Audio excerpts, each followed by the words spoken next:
Cabinet meeting ಮಾಡಿದ್ದೀವಿ. Mysuru division ಅಲ್ಲಿ cabinet meeting ಮಾಡಿದ್ದೀವಿ. ಇವತ್ತು ಬೆಂಗಳೂರು ಡಿವಿಷನ್ ಅಲ್ಲಿ ಕ್ಯಾಬಿನೆಟ್ ಮೀಟಿಂಗ್ ಮಾಡ್ತಾ ಇದ್ದೀವಿ. ಸ್ವಲ್ಪ ದಿನ ಆದ್ಮೇಲೆ ಗುಲ್ಬರ್ಗ ಬೆಳಗಾವಿ ಡಿವಿಷನ್ ಅಲ್ಲೂ ಕ್ಯಾಬಿನೆಟ್ ಮೀಟಿಂಗ್ ಮಾಡ್ತೀವಿ. ಅದು ಬಿಜಾಪುರದಲ್ಲಿ ಮಾಡಬೇಕು ಅಂತೇಳಿ ಈಗಾಗಲೇ ಸಲಹೆ ಬಂದಿದೆ. ಅಲ್ಲಿ ಮಾಡ್ತೀವಿ ಬಿಜಾಪುರ.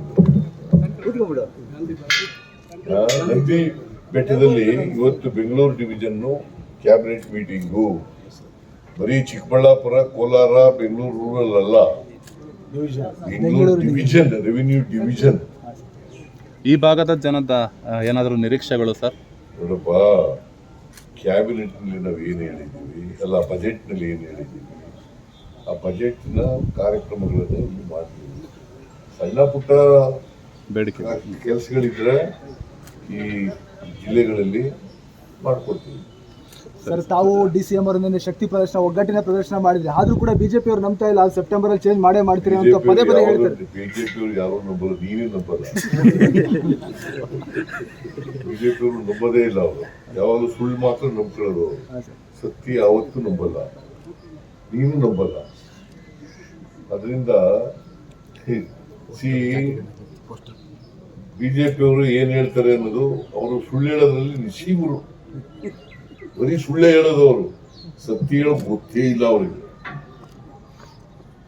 ಅದರಿಂದ ಅವ್ರು ನಂಬ್ತಾರ ಬಿಡ್ತಾರ ನಮಗೆ ಗೊತ್ತಿಲ್ಲ. ನಾವು ಎಲ್ಲ ಒಟ್ಟಾಗಿದ್ದೀವಿ. ನಮ್ಮ ಸರ್ಕಾರ ಈಗಾಗಲೇ ನಾನು ಮೈಸೂರಿನಲ್ಲಿ ಹೇಳಿದ್ದೀನಿ, 5 ವರ್ಷ ನಾವೇ ಅಧಿಕಾರದಲ್ಲಿ ಇರ್ತೀವಿ.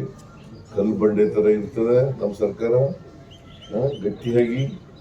ಅದರಿಂದ ಅವರು ಹಗಲು ಕನಸು ಕಾಣ್ತಾ ಇದ್ದಾರೆ. ಪಾಪ ಬಿಜೆಪಿಯವರು ಹಗಲು ಕನಸು ಕಾಣ್ತಾ ಇದ್ದಾರೆ. ಅವರು ಅಧಿಕಾರದಲ್ಲಿ ಇದ್ದಾಗ ಏನೂ ಮಾಡಲಿಲ್ಲ. ಏನಾದ್ರು ಮಾಡಿದ್ರ ಇಂಥದ್ದು ಮಾಡಿದೀವಿ ಅಂತ ಹೇಳಿ ನೋಡೋಣ.